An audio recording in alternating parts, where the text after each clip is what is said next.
Go to bed and wait for the Sandman. Even as it came out of James' mouth, it seemed to him a strange thing to say.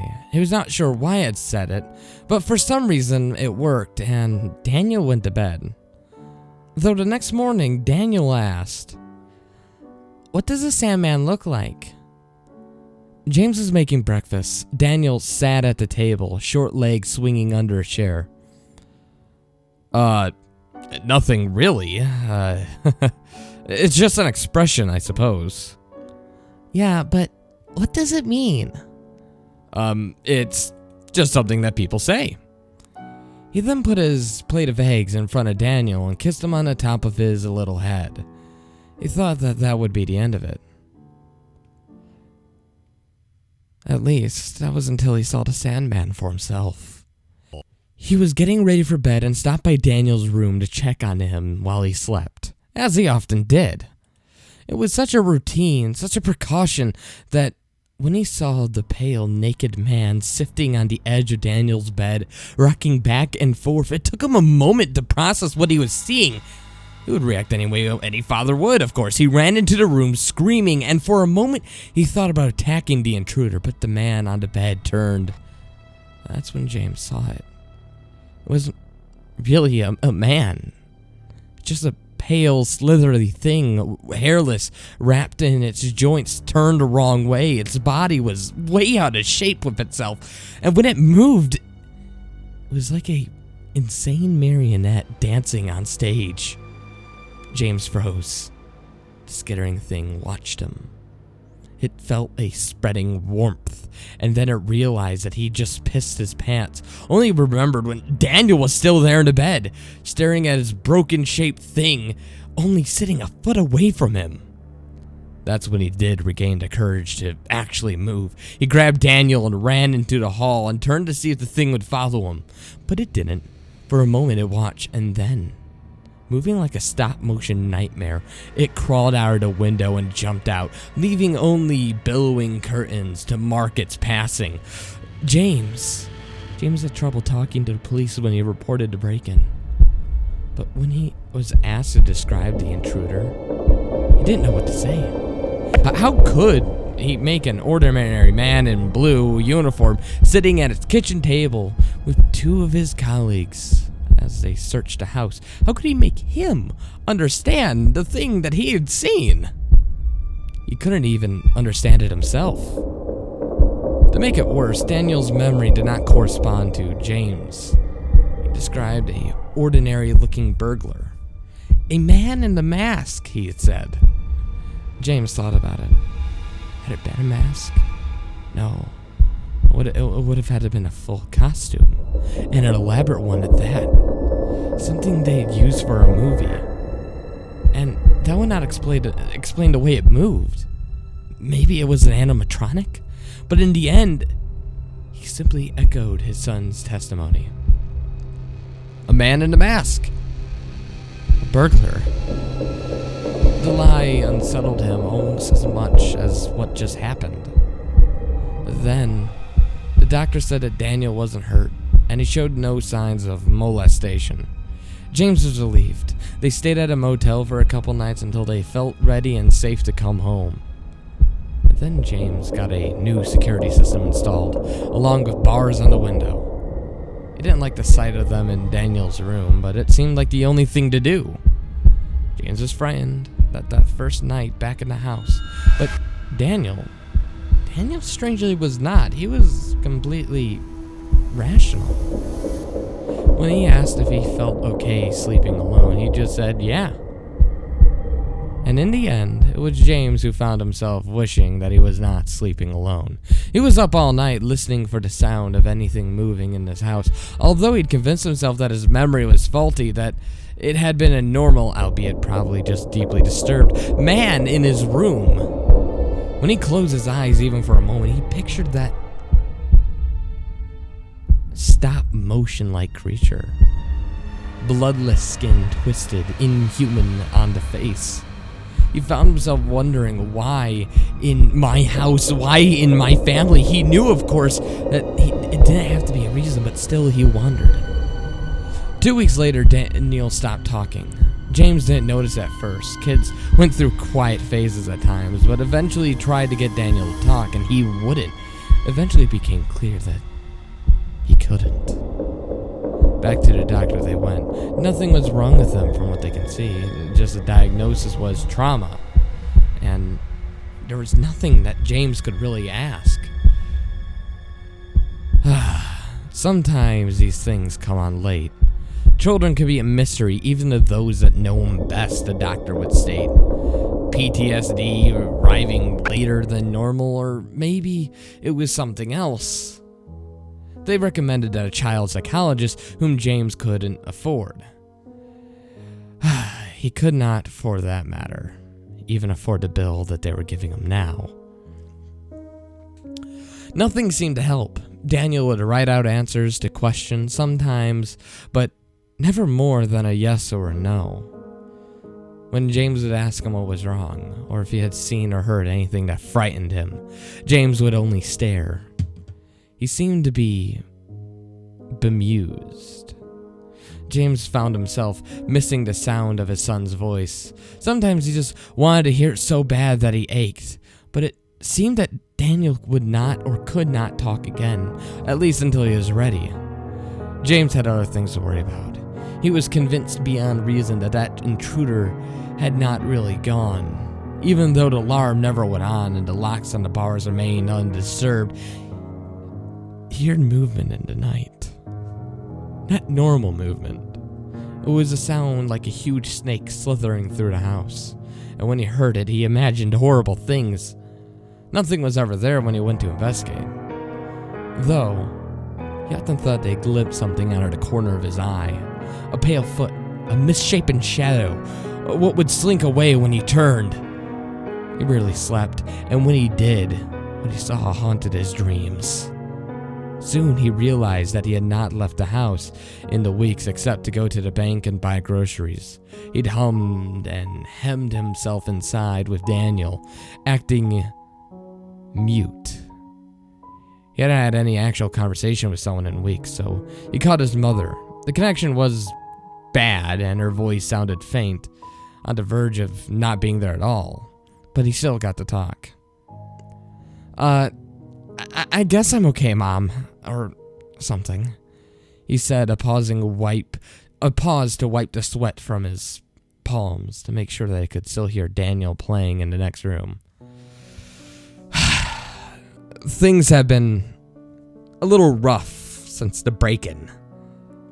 Oh, how awful, Mom said. Did they take anything?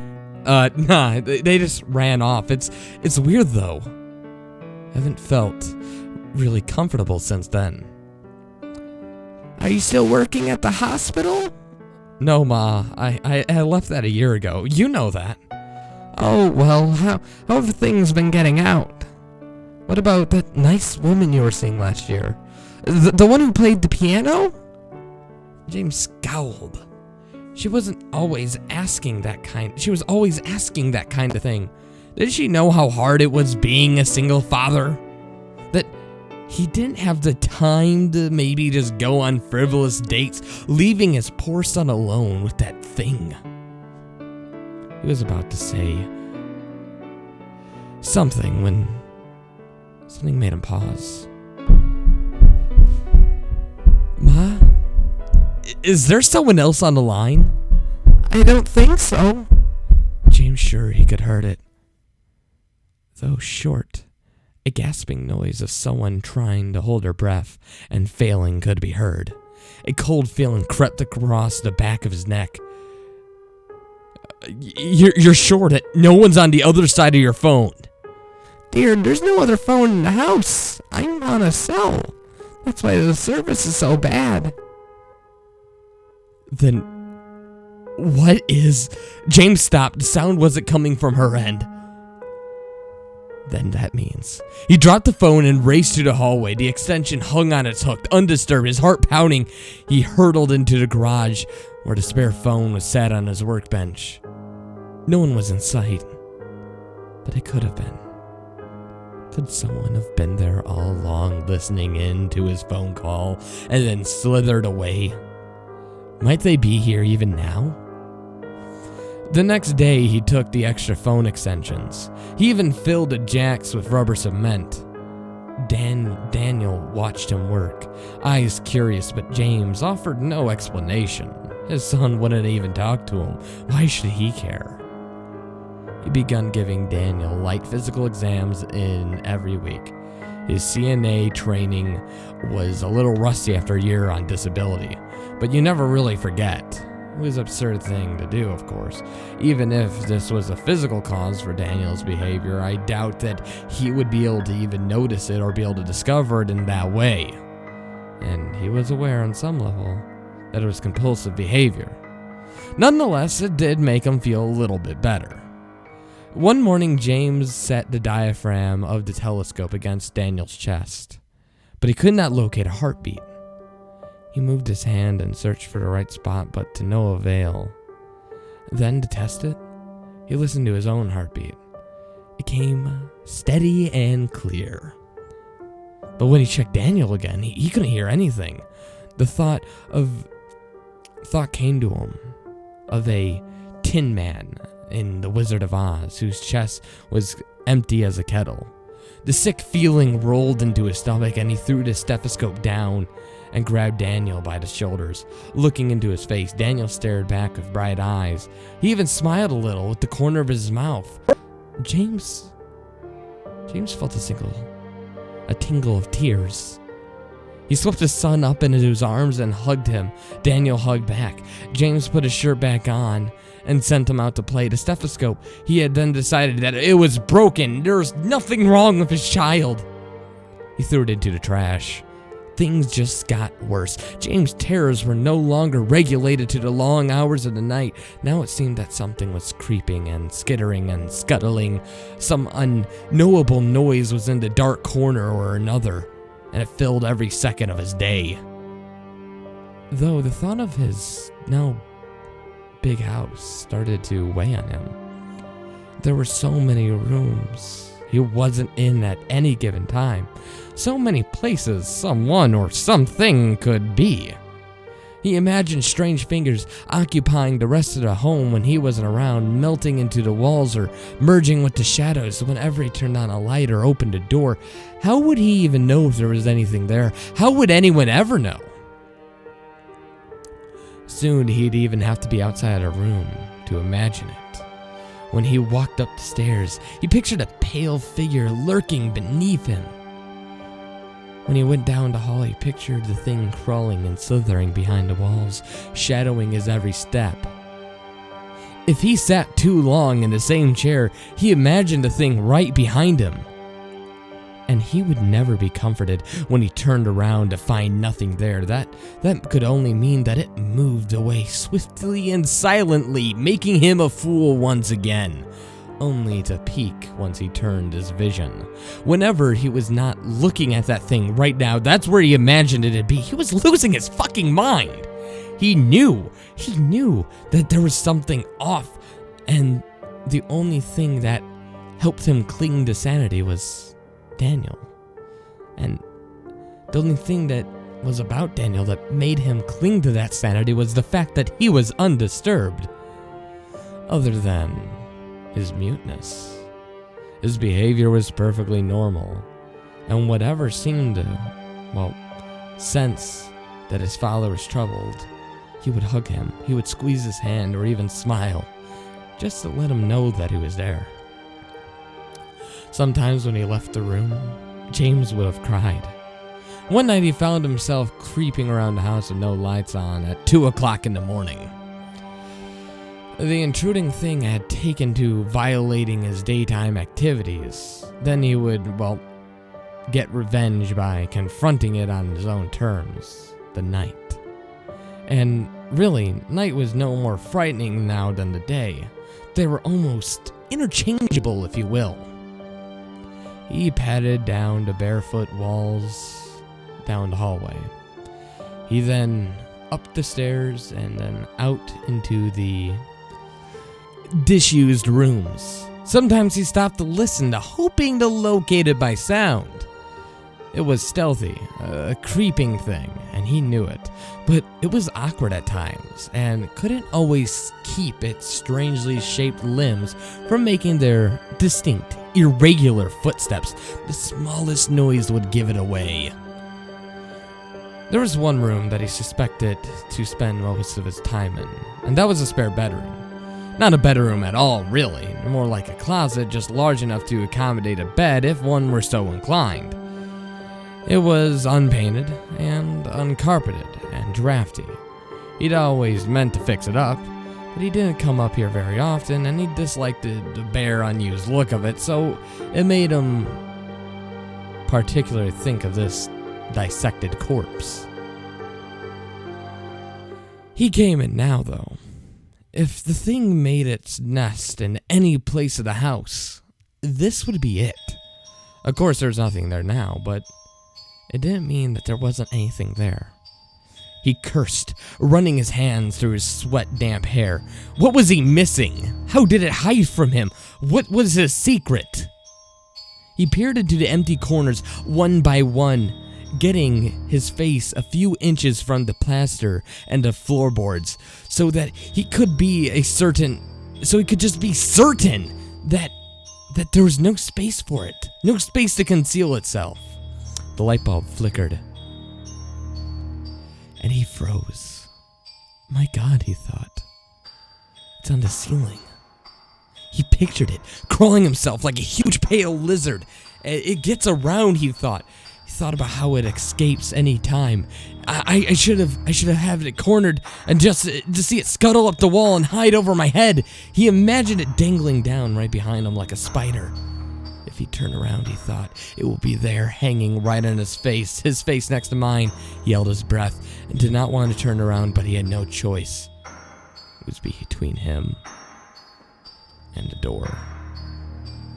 With a quiet sob, he rounded on his heels. Of course he was alone. There was no man on the ceiling. He checked twice.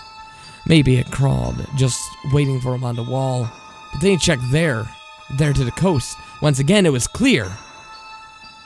It should have been a relief, but it was not at all. After all, he'd been there, and somewhere on the ceiling. No, this had to be a trick. Just meant to be something else, something more strange, something even more clever. He went to Daniel's room. He had not stopped checking him every night on the hour, like he always has.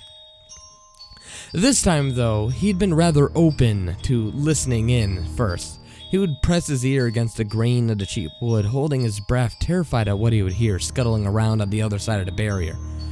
But what he heard instead shocked him even more. Daniel was talking to someone. James recoiled for the second time. Then, when he caught his breath, he all but kicked in the door. Daniel was already awake, indeed, sitting up in the bed.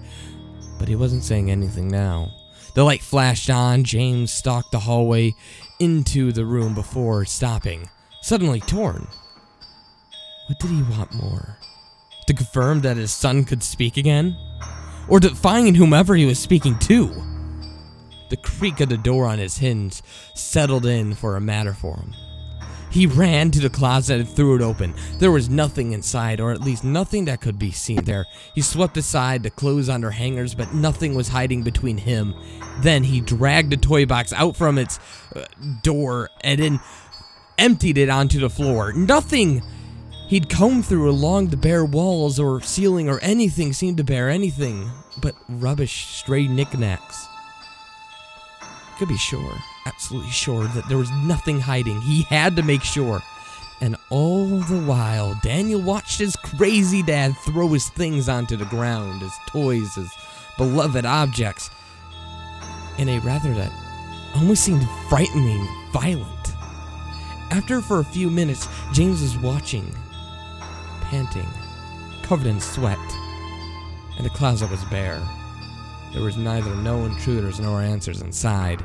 It struck him as funny as somehow he started to laugh very quietly. He kicked his son's toys out of the way and went and sat down on the bed. Dazed, he became aware all at once of several things, first being that he had not slept in days and was nowhere near in his right mind. The second was now that he was close to really losing it, and losing it for good. Tomorrow he decided that they would both get sleep until the afternoon. And then when he did wake up, and Daniel would get out of that creaky old house. No more staying cooped up like prisoners. They would get more checkups and no more dreams about monsters. And he would even take the bars off the windows, and it would be back to living like real people again. It was time to. James saw it when he brushed a hand through Daniel's hair. He pulled Daniel a little too roughly closer. His son acquiesced to the examination without fidgeting or complaint as James pawed the side of his head, hoping that he was seeing what he was seeing would somehow stop being apparent. He stared and stared until he ached from not blinking. But there was no denying what he saw in front of his eyes. Daniel was missing an ear. No, he realized with a mouth of nausea, both ears, no injury, no incision, no mark. They should have been there, simply smooth, blank bits of flesh. As blank as Daniel's quiet, undisturbed demeanor. James swept them up in his arms and ran into the hall, not sure what he was going to do or what he meant to do, but when he got there, he just knew that there was nothing more important than getting his son out of that house. But their path was cut off by a naked man sat in the hallway with his back to them. No, not a man. James recognized the stretched limbs and slumped shoulders. A pale thing that squatted on hunches, rocking back and forth like a emaciated little creature with insidious intent. It almost seemed to be in pain. James hugged his son closer and backed away. Then he heard Daniel's voice. Dad. James turned to Daniel and he heard the voice again. Dad. Daniel's lips hadn't moved. James looked at the hunched figure. His head jerked as it talked with a tick. Hello, Dad. James' mouth went dry. It took him several tries before he could speak. Don't you call me that!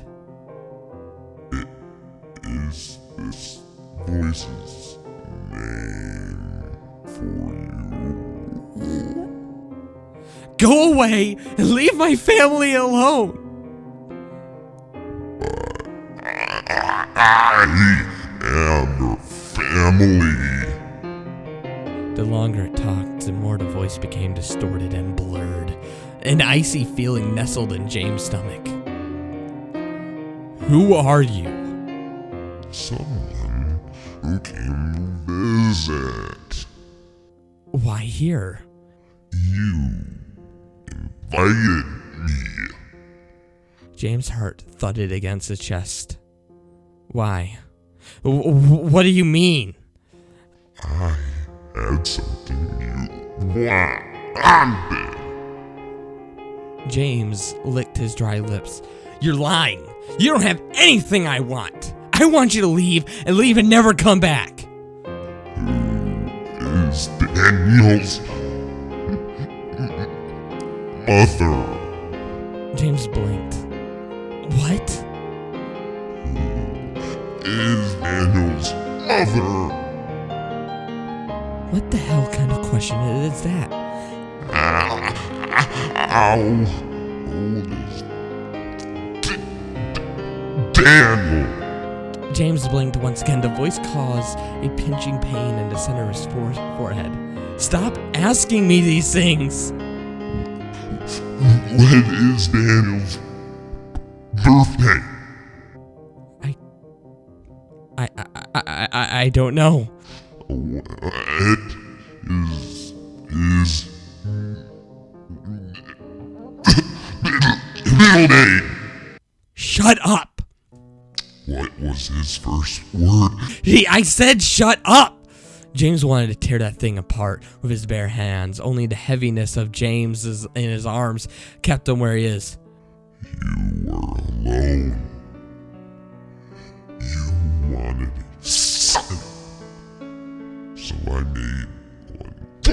for you. James's hands began to shake. That didn't make sense. Made out of what? What did you make? Out of myself. James turned. His stomach was falling out of him, it felt. I need those parts back. Daniel picked at James' shoulder to get his attention. Something was strange about Daniel's face. Danny, open your eyes. Danny scrubbed his eyes together. Danny, open your eyes. Danny, open your eyes. Danny shook his head, trying to refuse, but he couldn't hold it forever. Eventually his eyelids flicked open and he saw the truth. Daniel's eyes were gone. James almost dropped him. For a second, he wanted to throw his son down so that he could stop looking into those empty holes in his face. Daniel opened his mouth as if to speak, but of course he had no voice. He's coming back to me to be a part of me again. No, you can't take him. Give him back. I can't. It's been too long. I warned you this would happen. You're lying. You're a fucking liar. Give me my son back. Give him back. I do not lie. I warned you. He could not exist forever. But you do not remember. You can only remember what I wanted you to. You forget all the times we talked. Daniel felt like a doll, like an empty bag, his hair falling out, disappearing before it was touching the ground. His hands vanished into his sleeves, and his feet rolled up inside of his pant cuffs. James cradled away the tiny shapeless thing, tears streaming down his face. Soon he held a pile of empty clothing fit for a child. And those two were gone. He looked around the house. Toys disappeared. Photos vanished from their frames. Daniel's little shoes were no longer at the door. James turned towards Daniel's room and confronted a wall where the door should have been. He groped the blank surfaces of his fingertips, scrambling. He hit his head against the wall. The pain didn't feel real. Why would you do this? It was what you wanted. I learned so much. This is impossible. People will ask, people will wonder, the police, the hospitals, the people in the neighborhood. They have already forgotten him. They only remembered what I wanted them to. Like you. James pressed his head to his aching skull. Will I remember him after all this? You can try, but your mind would fail you. Now that everything he was is a part of me again. James sat by the door looking at the blank wall. Out of the corner of his eye, he saw the thing creep towards him. Even he felt his hand on his shoulder, but he did not want to look at it. If I won't remember any of this, he said, then why tell me? Because a father should know. And with that, James was alone. Abigail was worried about James sometimes. When they met a year ago, he said that he'd never been married. He never had kids, but there was a certain pained expression he assumed when that last part was taken. Abigail knew that look. She had met the parents of who lost children before. You learned to recognize it. And there were other things about him that worried her too. Sometimes he would find him staring at that particular spot on the wall, brow furrowed in concentration. He did not seem to realize what he was doing, and of course, he was having that insomnia thing and that sleepwalking to consider too. Yes, he had lots to worry about. But she loved him all the same. James still said he'd never had kids. Neither did she. She'd long wanted one, but it was impossible, and she was worried that James wouldn't stay with a woman who couldn't be a mother. Though he constantly assured her that he would not leave, and that was supposed to be so. There were times, and more often of late, where in the nights James took to sleepwalking. And even if Abigail imagined that she heard strange things like scuttling noises in the house, she knew that seeing those impossible dark corners and shapes in the wall was impossible. When she thought she would do anything, absolutely anything, if it meant having a little daughter for she and James to raise. And at those moments, she became truly afraid. And she never knew why.